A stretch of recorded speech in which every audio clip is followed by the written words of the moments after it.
I could hear her now. Why the sudden interest you never asked before? I'm asking now, and I'll think about whether or not I'm going to tell you. Just playing the imaginary conversation in my head made me smile. Could talk and argue with Nan in that way, in a way that I couldn't with my parents. Not that Nan stood for any nonsense, she wouldn't go for all that, but she didn't talk down to me and she didn't talk to me like a parent. Cameron, could you come downstairs and help with the dinner, please? Mum yelled. I sighed. Help with the dinner. My left foot. She and Dad just wanted another chance to try and persuade me to change my mind. Slowly I made my way downstairs and paused at the kitchen door, took a breath and walked in. An hour later, Mum said, I think we're about ready to eat now. And I eyed Mum and Dad with suspicion. What was going on? They hadn't said a single word about Dr. Bryce or the operation, or anything even remotely medical. I just spent the last half an hour washing every salad ingredient we had ever had in the salad crisper and chopping, slicing and dicing. Tonight, for the first time, making the salad was totally down to me. Mum raised an eyebrow, but she didn't say a word when I dropped lumps of chunky peanut butter into the salad. I caught Dad miming sticking his fingers down his throat, though, when he thought I wasn't looking. Have you put all of the cutlery on the table, Dad asked. I nodded. Fine, Mum smiled. You can go and get your Nan now, if she's still awake. If she's still asleep, get her up gently. What did she think I'd do, burst into Nan's bedroom with a marching band? I ran up the stairs, but only made it about 3/4 of the way before I was out of puff and feeling a bit sick, and my heart was sledgehammering inside my body. I'd almost forgotten what that was like, getting out of puff just going up the stairs. I'd become so used to it, not just running up them, but taking them 2 or 3 at a time with energy to spare. Once I began to get my breath back, I walked the few remaining stairs, a deep frown cutting into my face. Was I really prepared to give it all up, the healthy, lively feeling it had taken me so little time to get used to? A crowd of images burned through my mind, images of me jumping and running and playing football. They were all worth holding on to, weren't they? Yes, there was a downside, pills and medicines and doctors and hospitals and Julie and animal rights extremists. But the upside was life, a life worth something, a life worth living, and surely a life worth living was a life worth fighting for. I stopped on the landing, totally confused. I had no idea what I wanted to do. I wanted the operation and yet I didn't. I wanted to fight on and yet I was so tired. What was the matter with me? I wasn't usually so dithery. Was Nan right? Was I changing my mind? Nan, I called softly into the darkened room as I opened the door. Nan, dinner's ready. I peeped into the room, which was dark except for the low wattage light coming from the bedside lamp. Nan lay on her side on top of the duvet and facing the door. Her eyes were closed. She was fast asleep. I tiptoed into the room, careful not to make any sudden noises and frighten the life out of her. Up close, she looked so peaceful. She actually had a slight smile on her face. She was obviously having a good dream. Nan, I placed my hand on her upper arm and nudged her gently. Dinner's ready and I made an extra special salad to go with it. I could just see Nan's face when she found out exactly what my special ingredient was. Nan, I nudged her a bit harder. Her arm, which was resting on her side, slipped backwards off her body, and her hand flopped onto the duvet, palm up. I stared at her. Nan? I shook her a bit harder. Her whole body tripped over so that she was lying on her back, her eyes still closed. A feeling raced through me as if every drop of blood in my body had turned to Arctic water.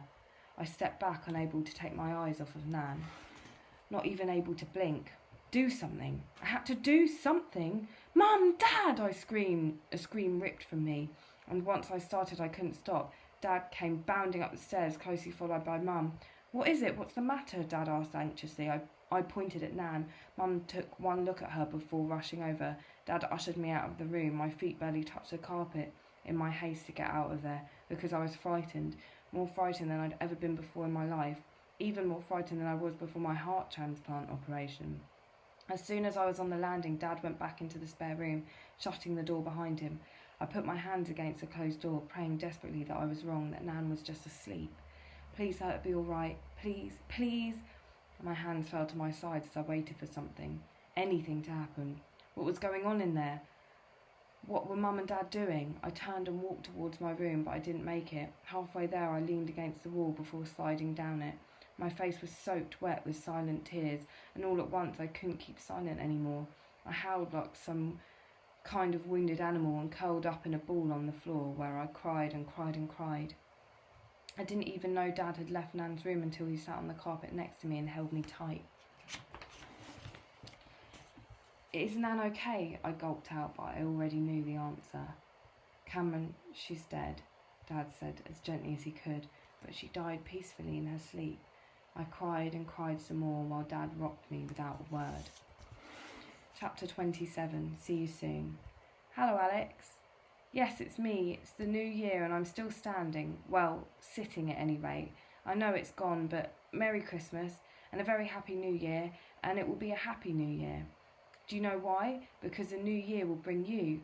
It's been a while since I've had the camcorder on to talk to you. A lot has happened. First and worst, Nan died a few weeks ago. I'm so sorry to say it bluntly like that, but there is no other way to say it really, is there? Nan died in her sleep. Even now I wonder if she knew something was going to happen. I kept replaying it in my head, all the things she said just before she died. I can't get over the feeling that it was as if she was saying goodbye. Is that silly? It probably is, but I've had a lot of time to think about it since. I shall miss her desperately. I've never had anyone close to me die before. For a long while I thought I'd never get over it. That doesn't mean I'm over it now, because I'm not. Even now it sort of makes me choke. Nan was so full of life. I guess I convinced myself that everyone close to me was going to live forever. Mum and Dad try and tell me that Nan had good innings and it was just her time, but that doesn't really help.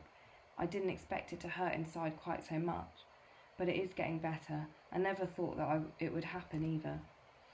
It's funny the way things work out, isn't it? My first transplant didn't take so I had to decide whether or not I was going to have another one, a second transplant, another pig's heart. To be honest, I wasn't going to, but a couple of days after Nan's death I decided I would.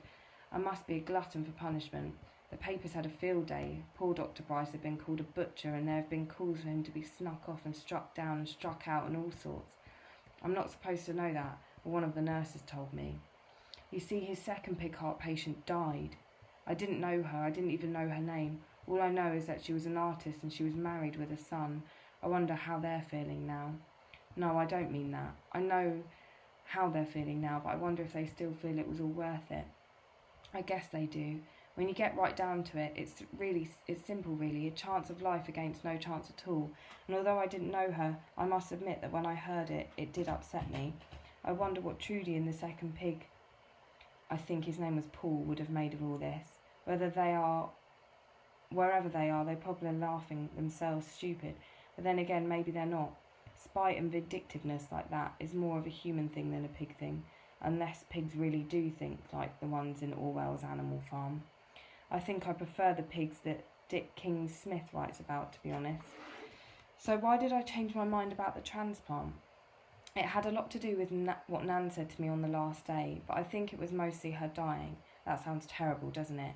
What I mean is, Nan's death made me realise that I was giving up too easily. I still have too many things to do and too many places to see and too many people to meet before I let go. I decided I'd have the operation for Mum and Dad and Nan, but mostly for myself. But I'm not doing so well this time round. It's taken me a long time to get my strength back, and I still get very tired easily. It only let me record this message because I promised to keep it short. I'm hoping to be around when you're born. I reckon that's doable. If I'm not around, and it won't be for want of trying. But whatever happens, Alex, just remember that I love you. I did from the time I knew about you. You might hear things about me, about this second operation and what happened before it and why I did it and such like, things that might upset you. So I'm going to tell you exactly what happened. The papers are saying I tried to commit suicide by drowning myself in a local swimming pool. That's absolute rubbish. I didn't try to commit suicide. I wanted to touch the bottom of the pool, and then I couldn't get back up to the surface. It's as simple as that. Some of the papers are trying to make out that I became so disgusted with the idea of having a pig's heart in my body that I wanted to bow out. But the journalists will write any load of twaddle and try and sell their papers. So if someone tries to tell you that that's what happened, you tell them to go and play with traffic or something. Mum and Dad are outside waiting for me to finish. They're doing a lot better now. They're a lot calmer and they're always kissing and cuddling. I think you did that. but I like to think that I had something to do with it as well. Perhaps by watching me, they remembered how important, how precious every moment of the day is. Do you think I'm just full of myself? I probably am, but why not? I don't like me. If I don't like me, then who else will? I fancied Julie, but she went off me after my operation. She said I wasn't the same because my heart had changed. That upset me for a while. I think that played a big part in the pool business. I wanted to show her and Mum and Dad and mostly myself that I could do it. That not only was I the same, but I was better, not worse. There's a lot of nonsense about me and Mum and Dad floating about at the moment, but if you want to know the truth, you just ask one of us. Promise you'll do that? I can't wait to see you. I wish you were going to be born tomorrow, but then again, maybe I don't. You're the next challenge I've set myself. I know that doesn't make much sense to you, and it doesn't have to. Just know that I'm determined to hold you as soon as you're born. That's my new challenge, and I like this one. It's a lot less strenuous than touching the bottom of my local swimming pool, but a lot more work and much more uncertain.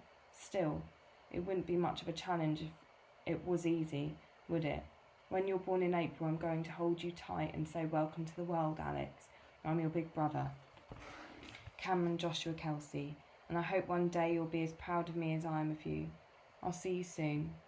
This is Cameron Joshua Kelsey signing off. The end.